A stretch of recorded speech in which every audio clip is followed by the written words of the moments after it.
I just want to do God's will. What you're seeking is a blessing from God.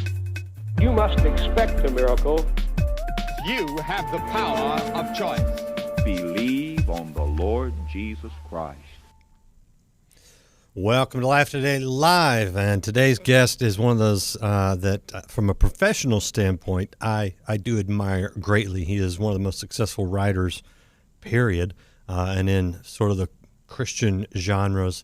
I don't know that. I mean, there's other guys that have had sold a lot of a book, but when you look at a lifetime, Jerry Jenkins is the guy who's written a lot of great books, covered a lot of different areas. Of course, the Left Behind series, a lot of biographies of some well-known people, and now the series tied into this great series of The Chosen. What did I do? There it is. Sorry, I bungled the photo. This is the new Chosen book, and I'll let him describe it. I might call it historical fiction. I'm not sure exactly how you categorize this one, but it's out. It's available, and it's just, I just love this whole series. So if you're watching, you're invited to be a part of the conversation live. If you're watching the replay, glad to have you as well. And Jerry Jenkins, great to have you back on Life Today Live. Appreciate you, man. Well, great to be with you, Randy, and it's been quite a ride, but good to be here. Is historical fiction the right term? It is. Obviously, the series, the Chosen series that my son created, is based on the Bible, which we believe is true, in the literal Word of God. But they have imagined how some of these stories came to be. So when we render the actual events from Scripture, those are pretty much what you'd find in the Bible. But the leading up part, adding a few characters, imagining dialogue, we try to stay true to the Scripture. But it is fiction. We're imagining this, and readers and viewers have given us this sort of literary license, and say we realize this is speculation, but it makes sense. It fits with the gospel record. I think one thing that a lot of people like about the television series, anyway, is that it does make sense, and it brings these Bible characters that we've kind of made untouchable in a lot of ways, I think, not intentionally, but in the church. It brings them down. I mean, you see them doing normal human things and behaving in normal human ways, and it's very relatable. You find people are really relating to both your books and the series? Yeah, and I think authenticity is the key. That's, Dallas and his co-writers have really emphasized that in the past we see Jesus on screen or read books about him and his disciples, and they sort of look like stained glass window portraits or statues, and they tend to march everywhere. And of course, Jesus is perfect, so he's hard to identify with. But these writers, and it's made it easy for me because I'm basing my novels off of their creation.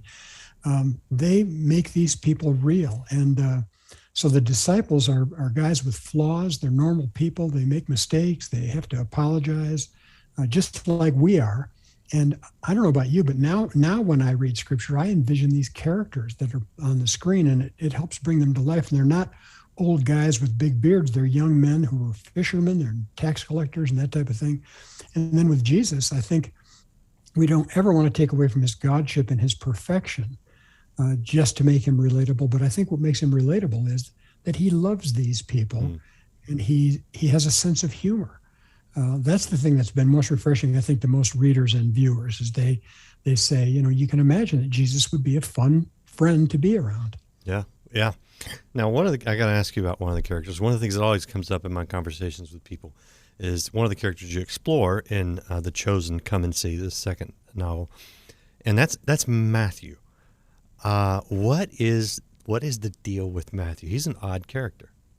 Yeah, he is an odd character, and this was, of course, an invention, a speculation. But my son Dallas has one daughter who is autistic, and so my granddaughter, she's a precious girl, and she's high functioning. She's in her own grade in high school, but she takes everything literally, and there's no subtlety, it doesn't get sarcasm and humor. Basically everything is black and white.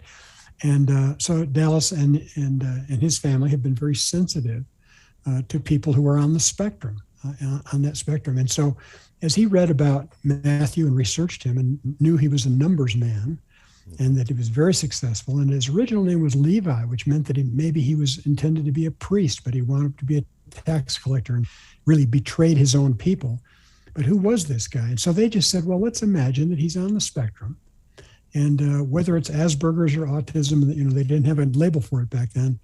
But the guy who plays him is brilliant at this. And he's not on the spectrum as a real person, but he has just nailed it. And they've got such tremendous response from people who say, we have a daughter or a son who's this way, and they're fascinated by Matthew, and they see themselves on the screen. And so that's the story of Matthew, is that they just see him as a person on the spectrum. Interesting. So you just answered a lot of questions, I think, for a lot of people who wondered what's going on with him. And it's interesting because you can see it. I mean, it doesn't take away from what we do know about Matthew. Right. Yeah. I think too that he represents a lot of us. We may not be on the spectrum, but we have just basic, simple questions, and sometimes we're afraid to ask them because we might feel we sound stupid or we should know this. But Matthew asks these just straightforward questions. What are people saying? What does Jesus mean? Why are we doing this? And that represents me. I love to look over his shoulder and hear the answer from Philip and from Jesus and from Thomas and other people. So I think that opens the door for a lot of people. Curious where you went on some of the disciples, because years ago, I mean, how it is. Well, maybe you don't. Maybe I don't know. I presume too much. When I'm thinking, okay, what do I want to address in a book? One of the things that I thought would be interesting would be just a study of the 12 disciples. And I did some research, man, and I was like, there's not much out there. I mean, there are literally some disciples that we know hardly anything about, other than they were one of the 12. Right. Where do you go for some of these characters, the lesser known ones? Yeah, there are a lot of traditional sources, so they say. They're not biblical, but certain denominations will study them and imagine things and maybe invent things too. I think so. Yeah. Those kind of give you a little idea of where you could go. But for instance, with Philip and Nathaniel, that relationship, it's clear from Scripture that Philip and Nathaniel were friends, and Philip referred to him as a friend from Bethsaida. And then we have that really dramatic scene where Jesus tells Nathaniel, I saw you before Philip even told you to come and see me. And so then the imagination of the writers of the Chosen screen version was just fantastic. They just said, what if he was an architect and had a failure? And really, my son Dallas was basing this on his own failure in the movie business. He'd done, several good films and did one that we thought was going to be a big smash, and it just failed. And he remembers that night of really crying out to God and saying, do you see me? I did this for you. I did it with the right motives. I wanted to be a success and be somebody, but I did this for you, and it seems like you've ignored it and ignored me. And that was the night where Dallas's wife felt like she got this message from God that, it wasn't their job to feed the 5,000, do the miracle. They're just to bring the loaves and fish. Mm-hmm. And a few hours later, Dallas gets an email from a guy halfway across the world that says the same thing. And so in essence, God is saying, yeah, I see you, I hear you, and here's my message for you. And that's how the Chosen began. So that scene with Nathaniel burning the drawings that he had done for this temple that crashed, and then spreading those ashes on his head, which is a biblical thing too, where you cover yourself with ashes, does it with his own work and cries out to God, do you see me? And then when he meets Jesus, when Philip tells him, come and meet this guy. And Jesus basically tells him who he is. And he's like, how do you know me? And he said, I saw you under the fig tree. To me, that's a dramatic story. And it's imagined. We don't know what his job was. As you say, there's not much out there. We just know he's a friend of Philip and that Jesus saw him. It's imagined well, because it like you referred to a minute ago, it makes sense. and we don't know the details, but it's consistent with the character of not just the character in the Bible or in the film. It's consistent with the character of Jesus, Yeah, and when later in the story they have to build a shelter for the tabernacle of feast, the tabernacle of shelters, or the festival, Yeah. It just makes sense to take that character and say, all right, if he's an architect, he would be the guy who draws this out and makes it work.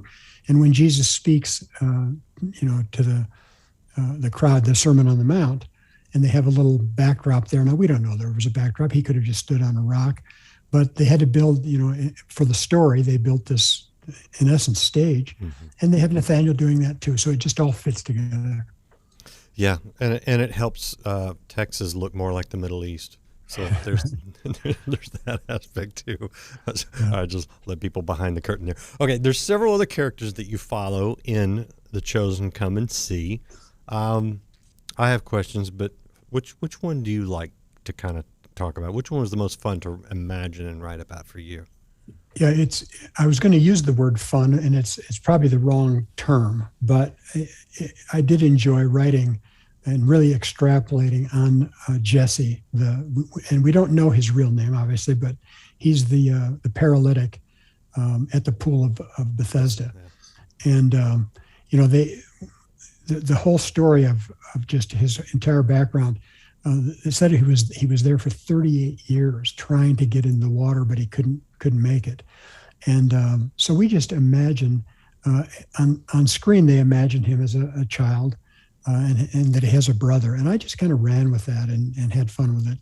And the brothers play off each other in the end too, after he's healed. His brother is, we imagine that he might have been Simon the Zealot who joins Jesus. And he says something to his brother that, he's not going to really believe until he sees his brother walk. And of course, that ship has sailed. He's given that up. For more than 38 years, he's just assumed that his brother has disappeared and is still a cripple. And when he finds that he's been healed by Jesus, that changes everything. Yeah, and that leads me to the character that I think is very interesting, which is Simon the Zealot. What did you see in him? Well, again, I have to admit I'm playing off the original writers here of the screen version, but they say, if he's a zealot, he could have been a violent man, and he would be working in the shadows and working against the establishment. He's truly a zealot. So they show his training, and the actor they got for this is a guy with tremendous martial arts degrees and belts and that type of thing. So when they show him working out and jumping around, Dallas had fun on a behind-the-scenes video trying to mimic what this guy was doing. And Dallas has always been very athletic. He's 6'4" and about 220, but he can't dance around like that. The guy who plays Simon the Zealot, and so we showed him, being involved in a situation where he's going to assassinate a leader, and all kinds of action, and he's the one who deals with the demoniac because he's the one that can. Even the demoniac overpowered him, which was an interesting scene too. But I did have fun with that character of the Zealot. Yeah, and what I again, I love how you go. Okay, they called him Simon the Zealot, and based off of that, you can dig into the history and create a very not just believable but legitimately. There's some authenticity there. I mean, we don't know exactly about that guy, but we do know about the Zealots. Do you guys, whether it's you or the scriptwriters, spend a lot of time on the sort of extra biblical sources to get the historical context of these guys? Yeah, we really do. And once you've imagined that he's the brother of the paralytic, you can imagine that if he wanted to be a zealot, he was a big, strong guy and very flexible and live, and would have been his brother's best friend, carried him around, maybe carried him in a cart or even carried him on his back, included him in lots of things. So those things are imagined. But then when he leaves him a letter and says, I'm going off to be a zealot and train with an order of zealots, which we know existed. And it was really rigorous. It would be like being a Navy SEAL or, one of those guys from in the service, in the special services. And so it really rounds out the character. Yeah. And then we start having the other disciples refer to him as Z, because there's another Simon, and that could get really confusing. So that helped me as a novelist too, to keep these guys distinct. Yeah. No, that's so cool. All right, we're talking to Jerry Jenkins, and the second Chosen novel is out right now, available. Go get it, order it today. It's called The Chosen Come and See. And there's one more character that we haven't touched on that I know has really, from the very first episode of the whole series, touched a lot of people, and that's Mary Magdalene. I mean, the way that was handled was, I know so many people that said, man, at the end of episode 1 of season 1, I was crying when Jesus calls her name. There's the redemptive aspect of her and the gender aspect of her. I mean, this is a very rich character that we do know a lot more about, but what do you see in her? One of the things I see is the miracle of the casting. I mean, there have been lots of miracles on this set, and that Dallas and his wife refer to these as Red Sea moments, where you come up to the end and you can't do anything. God has to part the sea, and it happens. But the casting of Liz Tabish as Mary Magdalene, just a stroke of genius. She is so perfect for this role. And that was one of my favorite scenes too. And when Jesus says, you are mine, I've called you by name, you are mine, and casts out her demons, and then in book two, in novel 2, in season 2, she has something triggers her, and she backslides into her old life temporarily, and she just feels crushed. Now, a lot of people had a problem with that. They're saying, no, she was saved and redeemed, and how could she ever turn back to well, if you know anybody in real life, this happens. Yeah. Addicts can get clean and become wonderful believers and active church people, and something triggers them, and they fall back, and they need to be forgiven again and redeemed again. They don't need to be saved again, but they need to be forgiven again. And so the scene of her coming back to Jesus and not even being able to look him in the eye, and he tells her, look up, look at me. And I'm kind of a blubberer myself. Robert Frost, of all people, the great poet, was the one who said, no tears in the writer, no tears in the reader. Well, there are tears in this writer. And, I think I told you last time, I have to watch these episodes about 20 times each to write the novels and to imagine what I want to do. I have not gotten tired of one scene, and they all bring me to tears every time. So, if people think writing novels is glamorous, they should just see me blubbering over the keyboard every day. that is good. Okay, so I have some writing questions for you, and we may get a little nerdy, but I think you'll enjoy it. Who do you like to read in your free time? Well, I do have a favorite writer, and a lot of people haven't heard from him, even though his book was a book of the year several years ago. And he's a nonfiction writer. His name is Rick Bragg, Bragg. He was a New York Times columnist, but he was raised in the Deep South by a single mother, and he had 2 brothers. And he wrote his memoir called All Over But the Shoutin'. And that book is just poetic. I recommend it to every wannabe writer and anybody I know. And in fact, I think I drive my wife crazy by reading paragraphs to her all the time. She knows I love it. And, you don't want to read a writer where you have to read a paragraph again because you don't understand it. With Rick Bragg, I want to read him again because I do understand them, and they're so beautiful and poetic. So that'd be my top recommendation for anybody who wants to read a great book. That's a fantastic book. That just went on my list. So that's very interesting. I heard a rumor, and just tell me if I'm wrong, but that you actually have some appreciation for Stephen King. I do have, I've got a story there. If we have time to get into it. I'd love to hear it. Well, Stephen King and I happened to have the same audio reader reading our books. And this was the best in the business. His name was Frank Muller, and he read everybody. He read Anne Rice, he read Pat Conroy, he read John Grisham. read Stephen King and all these people.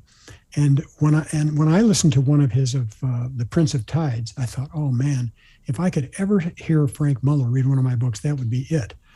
And so when Left Behind became a hit, the publisher said they were going to hire, I think, a local pastor to do the reading. And I said, can we try to get Frank Muller? And they said, well, if we can get Frank Muller, you and Dr. Lay are going to have to pay for it because we're not getting him for a few $100. It's going to be top of the line. So I started trying to find him. And one day he called and he said, I understand you're trying to reach me. And I immediately went into groupie mode. Oh, Mr. Muller, I've listened to everything you read and all that stuff. Well, he wound up doing it. And he also befriended Dallas. Before Dallas was married, he moved to LA and Frank let him live with him for a little while until he got his apartment and stuff like that. But Frank was not a believer. And he told me, I've got a couple of brothers and my mother who are going to be happy about me doing this. I said, why is that? He said, well, they're born againers. And I said, Frank, you're surrounded. Yeah, you're surrounded, And so anyway, Frank had a horrible motorcycle accident after he was about halfway through the Left Behind series.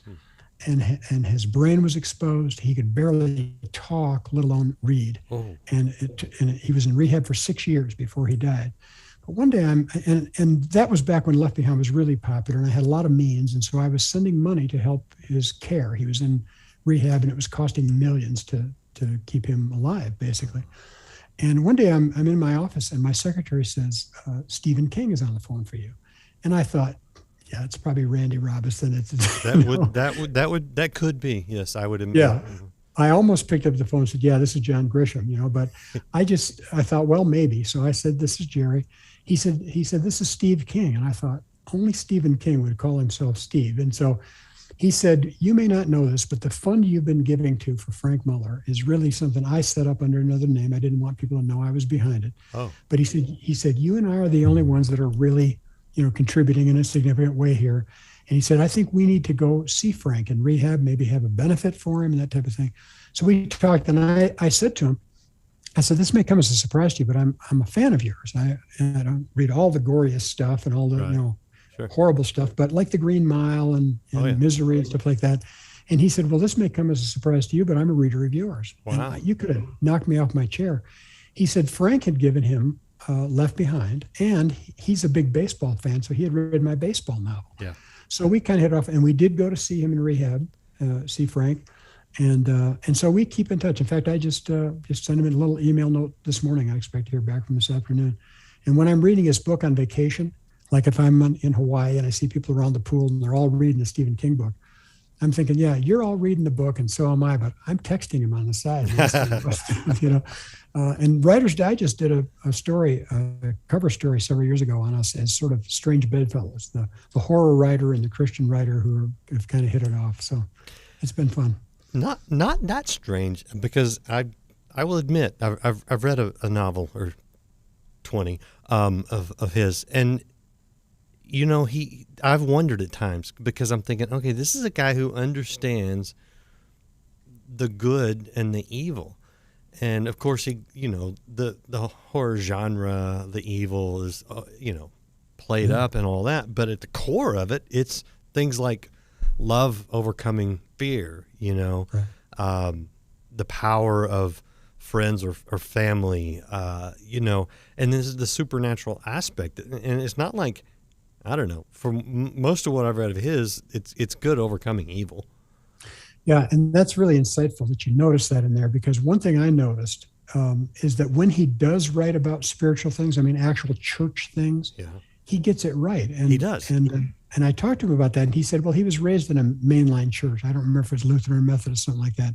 Now, he doesn't claim any faith. He's a pretty earthy guy. He would be diametrically opposed to us politically and all that stuff, but he gets it. And he's also respectful. He one time for Christmas, he sent me a mashup of gospel songs and spirituals that he thought I would enjoy.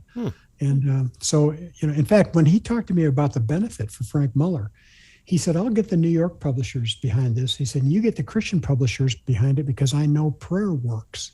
And really? I thought, yeah.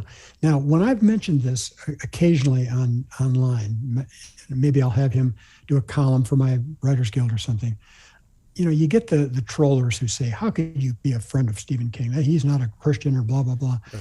I'm saying, what would Jesus have done? Do you think Jesus would have been a friend of Stephen King? I think so.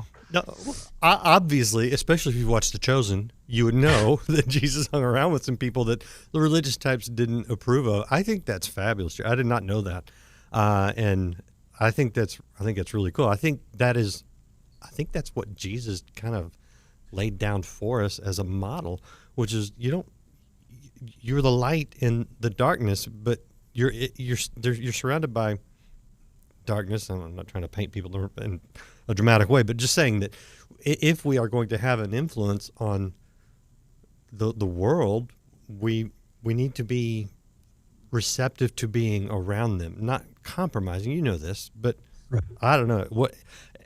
A lot of it is what God brings your way, and for God to bring Stephen King your way in such a predictable way, I think it's very cool. All right, I won't dwell on that too much.